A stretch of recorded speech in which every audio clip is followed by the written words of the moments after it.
Hey Jim, it's March, which means it's Women's History Month. And this month, I want to talk about four bold, imperfect, and history making women from the Bible. And I'm calling this the Free Woman series. And I really wanted to get four real women, but Holy Spirit gave me this at the last minute, so we're just gonna go with what God gave me, okay? And these women are just as important, right? Because they've made history for us as women as well. And so I want to talk about these four women. And the first woman that I want to talk about is Tamar. So if you've been tired of things being happening as they are, if you've been tired of people trying to silence you or trying to erase you from the story or from history, then this video is for you.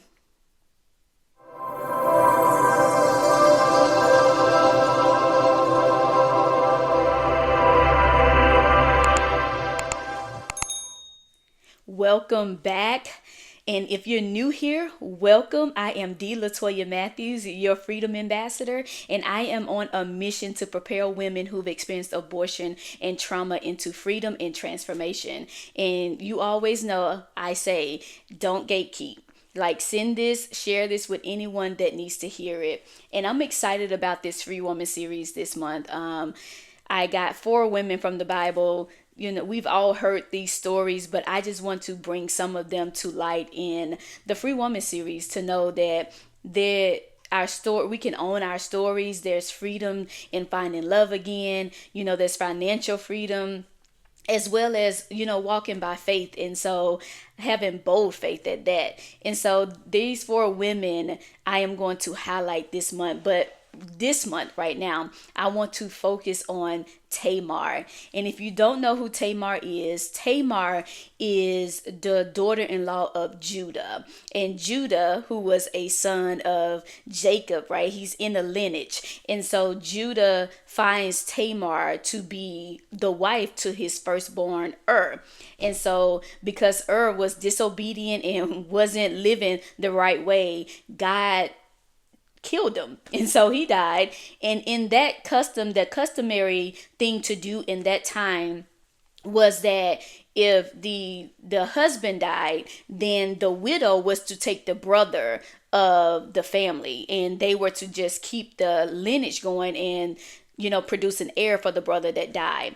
And so Judah presented Onan to Tamar. And I just want to read this because it is very wild. What happened. And so it says, Judah got a wife for his firstborn, and her name was Tamar. Now Judah's firstborn, was evil in the Lord's sight, and the Lord put him to death. Like, that's crazy. Then Judah said to Onan, sleep with your brother's wife, perform your duty as brother-in-law, and produce offspring for your brother. But Onan knew that the offspring would not be his. So whenever he slept with his brother's wife, he released his semen on the ground so that he would not produce offspring for his brother. Like, that is crazy. I can't even believe the Bible said he just released his semen on the ground. That's in the CSB translation. So that in itself is very wild. So because Onan was like, listen, if I give her this baby, it's not going to be my heir, so I'm not going to do it. So I'm just going to release on the ground so that it's not produced. And so Judah had another son, Shelah, which was the youngest son. And he told Tamar that when Shelah grow up, he'll give him as her husband so that she could produce an offspring for because in that time, if you was a widow and you were without child, it was like an abomination to be without child. It was an abomination, really, to have no heir. So Judah told his daughter-in-law Tamar, and this is in Genesis 38 verse 11, and then it says, he told her to remain a widow in your father's house until my son Shelah grows up, for he thought he may die too, like his brothers. So Tamar went to live in her father's house. Judah had no intention of giving Tamar Shelah, because it was like everything that comes with this woman, like, my kids die every time they come in contact with her. So instead of holding his children accountable for their actions, he was punishing her. And he had no desire to give his youngest son to her because, man, if I give her him, then he's gonna die too, and I can't have that. I need at least an heir for me. And so I just wanted to share Tamar because I can see Tamar in so many women that have been through this situation in real time. And so just like Tamar, there have been women who have had in-laws after the husband has passed away. They're cut off. They're completely disengaged from the family. They're shamed, they're rejected, they're abandoned. And it's like, what, like, you just gonna abandon me because your son passed away?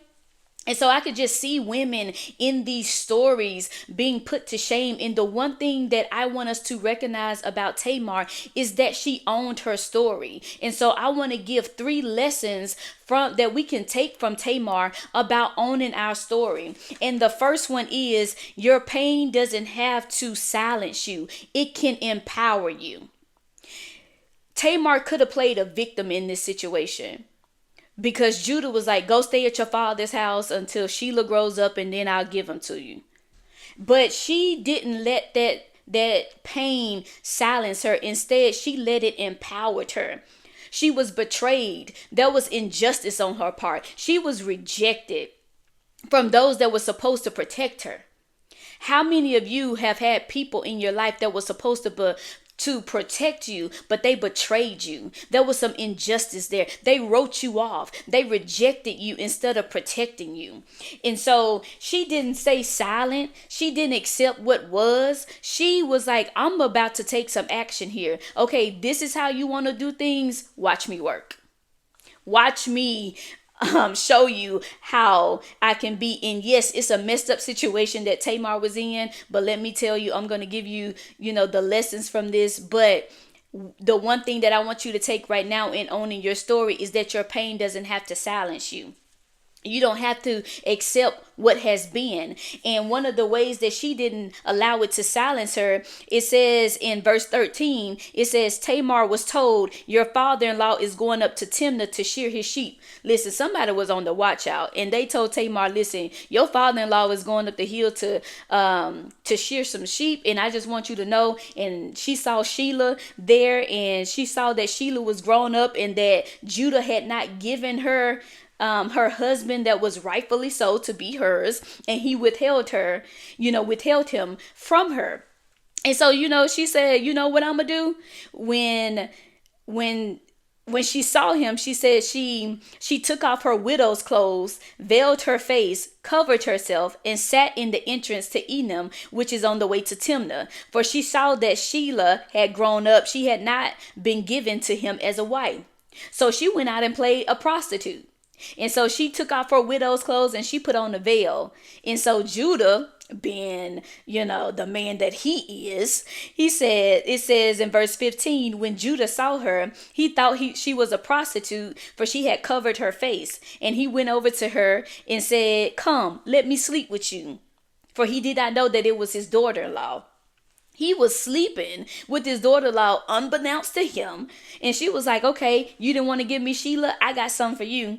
And so they slept together and she became pregnant.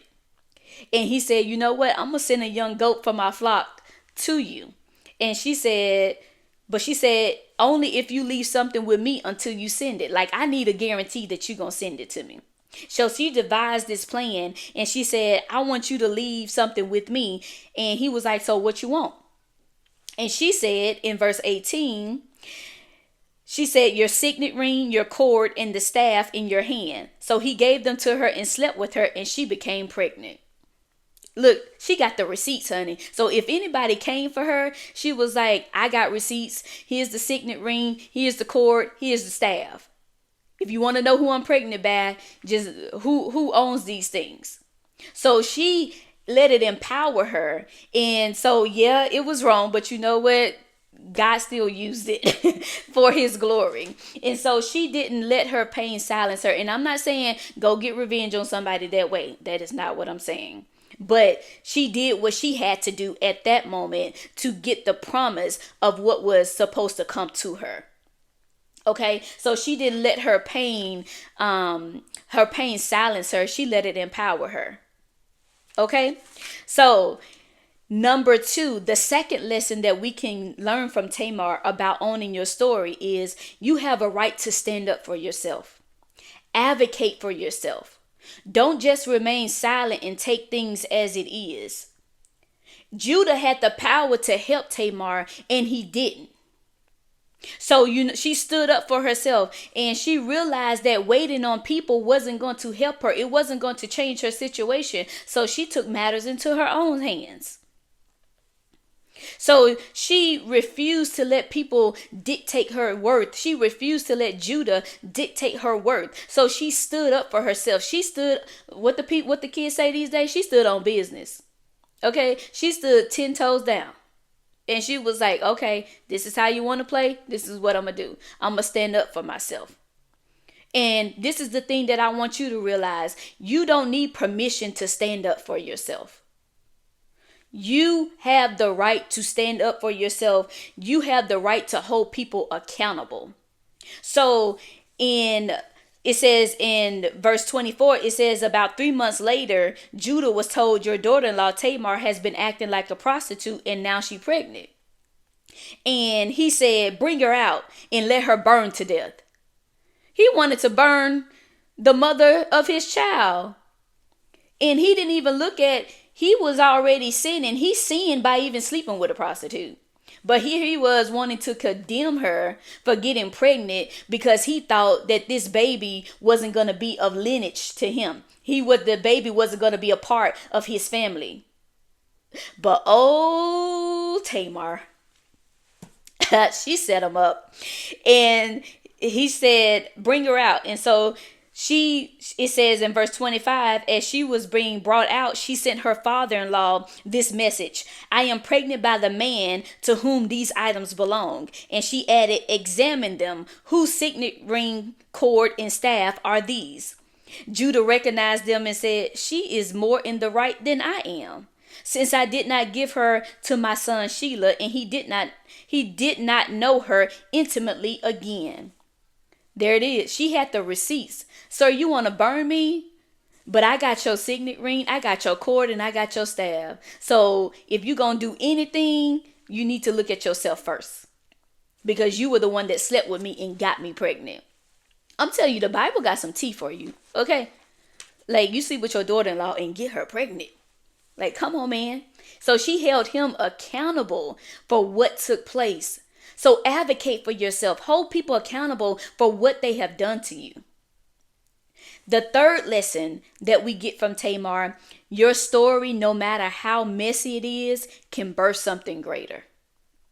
Though, we have this unfortunate event, and though I've heard this story told in such a negative way, God graced Tamar and he had mercy on her. And therefore, she was even mentioned in Ruth. In Ruth 4, verse 12, it says, may your house become like the house of Perez, the son Tamar bore to Judah, because of the offspring the Lord give you by this young woman.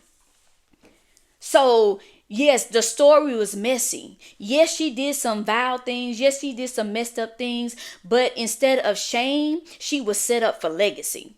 She was mentioned in the lineage of Jesus Christ, and she bore twins. So for her shame, for her disgrace, for her injustice, God gave her twins, which was, a real blessing back in that time. To have twins, that was like you was rich. And so she had twins, and their name was Perez and Zerah. And even though Zerah came out first, they put a scarlet rope around his wrist to say that he was the firstborn. But his arm went back in, and Perez broke out. And the midwife said, where'd you come from? Like, how did you break out? So Perez is the one who is mentioned in the lineage of Jesus Christ. And we even see that in Matthew 1, verse 2 and 3. It says, Abraham fathered Jacob, Abraham fathered Isaac, Isaac fathered Jacob, Jacob fathered Judah and his brothers, Judah fathered Perez and Zerah by Tamar, Perez fathered Hezron, and Hezron fathered Aram. So even Tamar is mentioned in the lineage of Jesus Christ, in the lineage of King David. So yes, you may have a messed up story, but God can still bring glory from that story.